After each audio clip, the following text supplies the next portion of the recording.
இன்னைக்கு வந்து நம்ம சேனலில் வெஜிடபிள் புலாவ் எப்படி செய்யறதுன்னு பார்க்கலாம். அது ஃபஸ்ட்டு இந்த மாதிரி ஒரு பேன் எடுத்திருக்கேன். இதில் தேவையான அளவு எண்ணெய் சேர்த்துக்கலாம். நாங்கள் நெய் சேர்க்கல, எண்ணெய் மட்டும்தான் சேர்க்குறேன். இதில் பிரியாணி ஸ்பைசஸ்லாம் சேர்த்துக்கலாம்.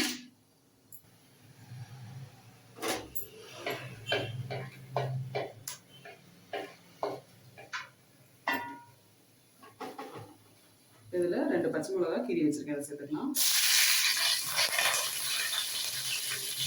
இது கூடவே 2 பெரிய வெங்காயம் நீல வாட்டில் நறுக்கி எடுத்துக்கலாம், அதையும் சேர்த்துக்கலாம்.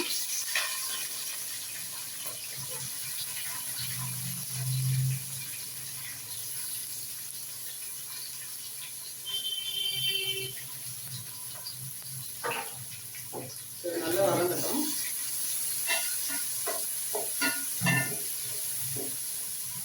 இப்போ பாருங்கள், வெங்காயம் நல்லா வதங்கிடுச்சு. இப்போ நம்ம இஞ்சி பூண்டு பேஸ்ட் வந்து சேர்த்துக்கலாம். அது 2 ஸ்பூன் வந்து இஞ்சி பூண்டு பேஸ்ட் வந்து சேர்த்துக்கிறேன். சேர்த்து நல்லா வதக்குங்க.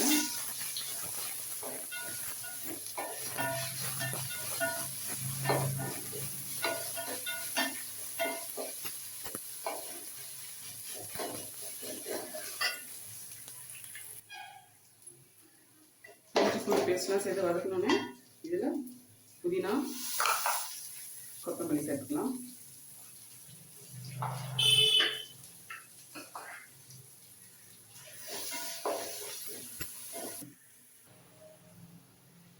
இதெல்லாம் வதங்கினோடனே இப்போ இதில் கேரட்,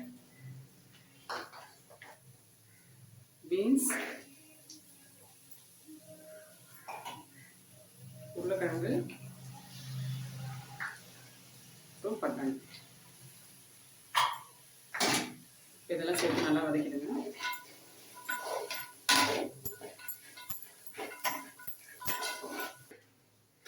இதுக்கு தேவையான அளவு உப்பு சேர்த்துக்கலாம். இப்போ இது கூடவே தயிர் சேர்த்துக்கலாம். அப்புறம் 1/2 லெமன்,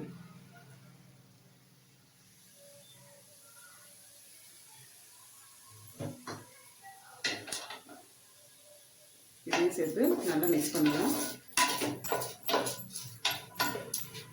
இப்போ இதெல்லாம் நல்லா வதங்கினோடனே தண்ணி சேர்த்துக்கலாம். 1 கப்புக்கு 1.5 கப் தண்ணி சேர்த்துக்கிறேன். 2 கப்புக்கு நான் இன்னைக்கு சேர்த்துருக்கேன் அரிசி, அதனால் 3 கப் தண்ணி வந்து சேர்த்துக்கிறேன். இப்போ இதில் உப்பு காரம் எல்லாம் கரெக்டாக இருக்கான்னு பார்த்துக்கோங்க. பச்சை மிளகாய் மட்டும்தான் காரத்துக்கு, மிளகாத்தூள் எதுவும் சேர்க்கலை.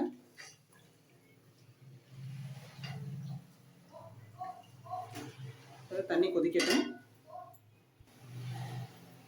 இப்போ பாருங்கள், ரைஸ் நல்லா தண்ணி நல்லா கொதிக்குது. இப்போ நம்ம வந்துட்டு அரிசி வந்து ஆட் பண்ணிக்கலாம். இது வந்து பாஸ்மதி ரைஸ் வந்துட்டு 1/2 மணி நேரம் ஊற வச்சு எடுத்துருக்கேன். அதை சேர்த்துக்கலாம்.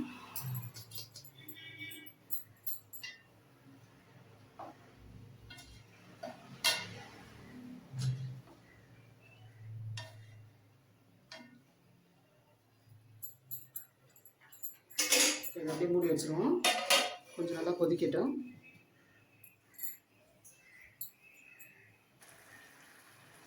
இப்போ பாருங்கள், தண்ணியெல்லாம் உறிஞ்சி இந்த மாதிரி இருக்குது. இப்போ நம்ம அது மேலே தக்காளி சேர்த்துக்கலாம்.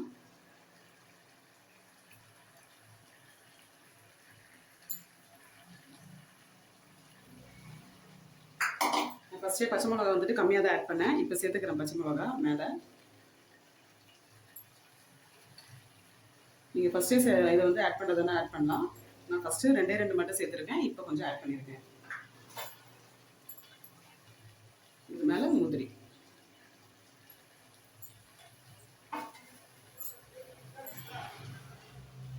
இதை அப்படியே ப்ரெஸ் பண்ணி விட்டுருங்க.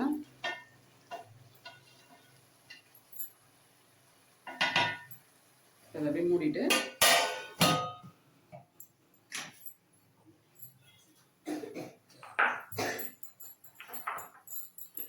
இது மேலே ஒரு வெயிட் வச்சிடலாம். ஸ்டவ் வந்துட்டு சிம்மில் வச்சுருங்க. ஒரு 20 நிமிஷம் இது அப்படியே இருக்கட்டும். அதுக்கப்புறமேட்டு பார்க்கலாம். பாருங்கள், 20 நிமிஷம் ஆயிடுச்சு. வெயிட் எடுத்துக்கலாம்.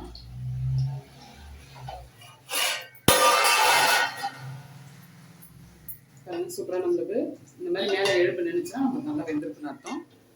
இது அப்படியே நம்ம இப்படி திருப்பி விட்டோம்னா அடியில் இருக்க அரிசியெல்லாம் வந்துட்டு சாப்பாடு வந்து மேலே வரும். மேலே உங்களுக்கு கொஞ்சம் ரஃப்பாக இருக்கும். அதான் நீங்கள் பரட்டி இப்படி விட்டிங்கன்னா கொஞ்சம் சாஃப்ட் ஆகிடும். எவ்வளோ உதிரி உதிரியாக இருக்குன்னு.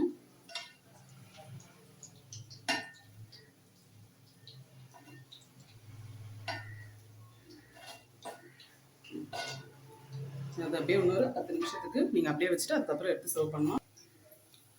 அவ்வளோதாங்க, நம்மளுக்கு சூப்பரான வெஜ் புலாவ் வந்து ரெடி ஆகிடுச்சு. இந்த மாதிரி நீங்கள் செஞ்சு பாருங்கள். எப்படி எதுன்னு சொல்லிட்டு கமெண்ட்டில் சொல்லுங்கள்.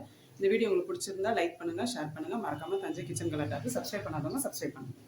தேங்க்யூ.